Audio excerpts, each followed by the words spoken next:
Hi, ಎಲ್ಲರಿಗೂ ನಮಸ್ತೆ. ನಾನು ನಿಮ್ಮ ಆಶಾ ಚಂದ್ರಭಟ್. ಆಶಾ ಸ್ನಳ ಪಾಕಕ್ಕೆ ನಿಮಗೆಲ್ಲರಿಗೂ ಸ್ವಾಗತ. ಇವತ್ತು ನಾವು ಬ್ರೋಕಲಿಯನ್ನು ಉಪಯೋಗಿಸಿಕೊಂಡು ಒಂದು ಗ್ರೇವಿ ಹೇಗೆ ಮಾಡ್ಬೋದು ಅಂತ ಹೇಳೋದನ್ನು ತೋರಿಸ್ಕೊಡ್ತಾ ಇದ್ದೇವೆ. ಇದನ್ನು ಚಪಾತಿ ಜೊತೆಗೆ, ಪೂರಿ ಜೊತೆಗೆ, ಹಾಗೆ ಅನ್ನದ ಜೊತೆಗೆ ಸೈಡ್ ಡಿಶ್ ಆಗಿ ಉಪಯೋಗಿಸ್ಕೊಳ್ಬೋದು. ಬನ್ನಿ ಸ್ನೇಹಿತರೆ, ಈಗ ಬ್ರೋಕಲಿ ಮಸಾಲ ಹೇಗೆ ಮಾಡೋದು ಅಂತ ಹೇಳೋದನ್ನು ತೋರಿಸ್ಕೊಡ್ತಾ ಇದ್ದೇವೆ. ಬ್ರೋಕಲಿ ಮಸಾಲ ಮಾಡಲಿಕ್ಕೆ ಫಸ್ಟಿಗೆ ನಾವು ಒಂದು 3 ಚಮಚ ಸಾಸಿವೆ ಎಣ್ಣೆ ಹಾಕುವ.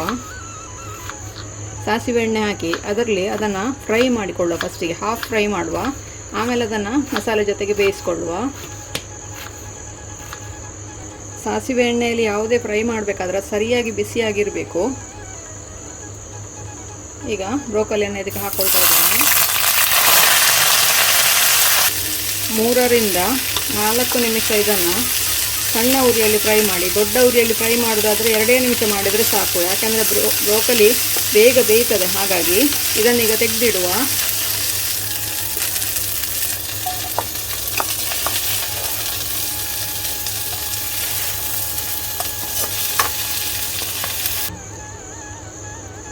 ಪುನಃ ಬಾಣಲೆಗೆ ಸಾಸಿವೆ ಎಣ್ಣೆ ಹಾಕಿ 2 ಆಲೂಗಡ್ಡೆಯನ್ನು, ದೊಡ್ಡದಾದರೆ ಒಂದೇ ಸಾಕು, ಹಾಗೆ ಫ್ರೈ ಮಾಡಿಕೊಳ್ಳುವ. ಆಲೂಗಡ್ಡೆಯನ್ನು ಕೂಡ 2-3 ನಿಮಿಷ ಫ್ರೈ ಮಾಡಿದೆ. ಅದು ನೋಡಿಕೊಂಡು ಫ್ರೈ ಮಾಡಿ. ಕೆಲವು ಆಲೂಗಡ್ಡೆ ಬೇಗ ಫ್ರೈ ಆಗ್ತದೆ, ಕೆಲವು ಸ್ವಲ್ಪ ನಿಧಾನ ಆಗ್ತದೆ.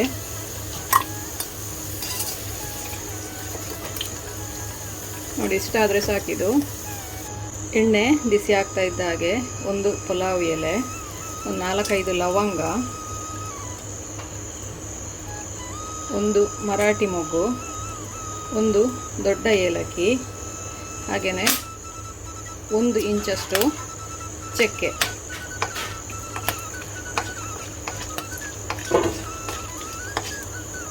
ಸ್ವಲ್ಪ ಸೋಂಪು ಹುಡಿ ಮಾಡಿಟ್ಟದ್ದು, ಸ್ವಲ್ಪ ಕಾಳು ಮೆಣಸಿನ ಹುಡಿ. ಇದೆಲ್ಲ ಜಾಸ್ತಿ ಫ್ರೈ ಆಗೋದೇನು ಬೇಡ, ಇದೆಲ್ಲ ರೆಡಿ ಇಟ್ಕೊಳ್ಬೇಕು. ಕೂಡಲೇ ಹಾಕಬೇಕಾಗ್ತದೆ. ಅದನ್ನು ಹಾಕಿದ ಕೂಡಲೇ ಈರುಳ್ಳಿ ಹಾಕ್ಕೊಳ್ತಾ ಇದ್ದೇವೆ.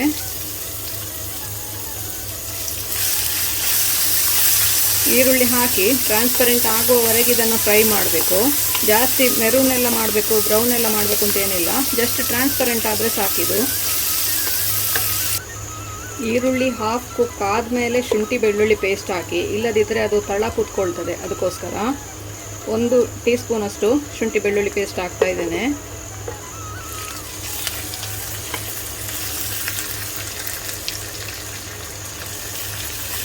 ಹಸಿ ವಾಸನೆ ಹೋಗುವವರೆಗೆ ಫ್ರೈ ಮಾಡಿ.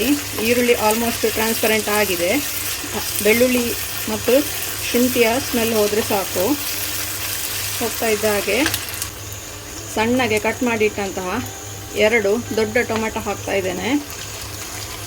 ಸಣ್ಣದಾದರೆ 3 ಹಾಕ್ಕೊಳ್ಬೋದು.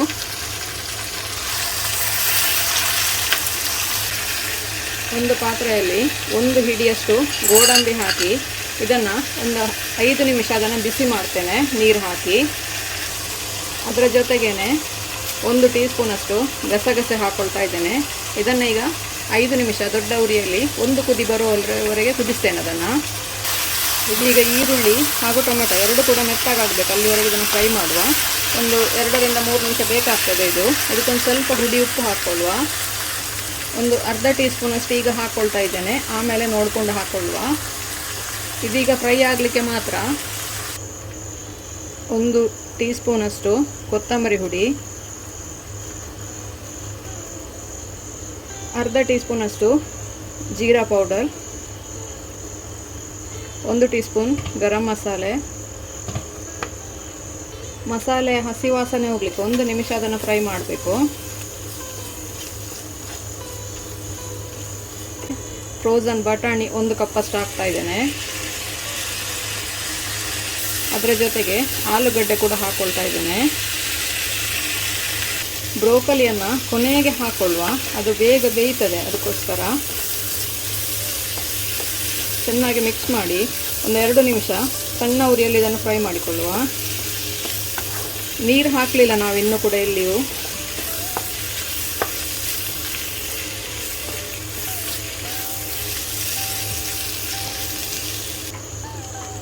ಇದೆಲ್ಲ ಫ್ರೈ ಆಗ್ತಾ ಇದ್ದ ಹಾಗೇ ಇದೀಗ ನಾನು 2 ರಿಂದ 3 ನಿಮಿಷವರೆಗೂ ಫ್ರೈ ಮಾಡಿದೆ ಇದನ್ನು.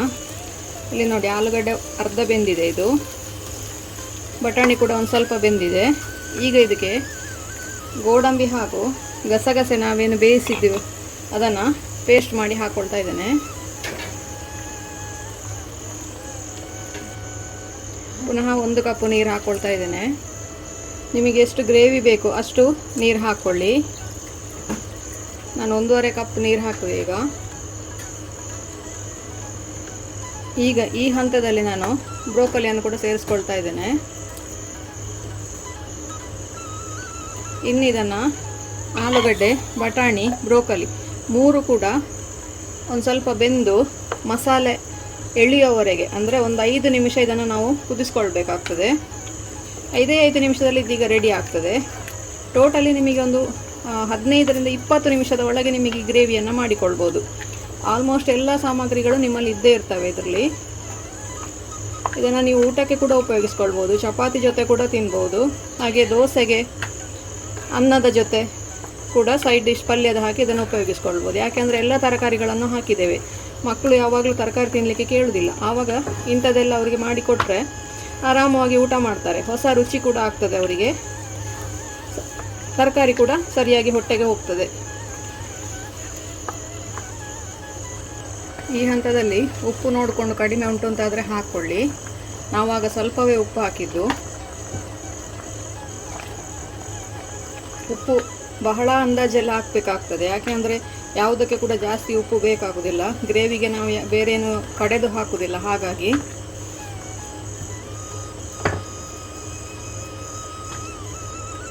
3 ರಿಂದ 4 ನಿಮಿಷ ಕುದಿದ ನಂತರ ಒಂದು ಸ್ವಲ್ಪ ಕಸೂರಿ ಮೇಥಿ ಹಾಗೂ ಕೊತ್ತಂಬರಿ ಸೊಪ್ಪು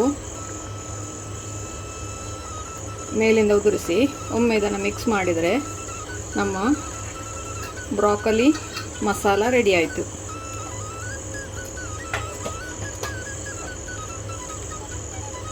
ರುಚಿಯಾದ ಆರೋಗ್ಯಕರವಾದ ಬ್ರೋಕೊಲಿ ಮಸಾಲ ರೆಡಿ ಆಯಿತು.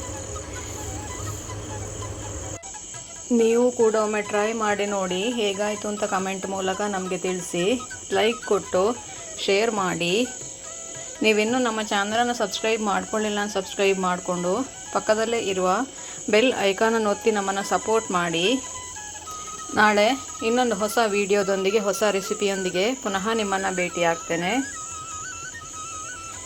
ಧನ್ಯವಾದಗಳು.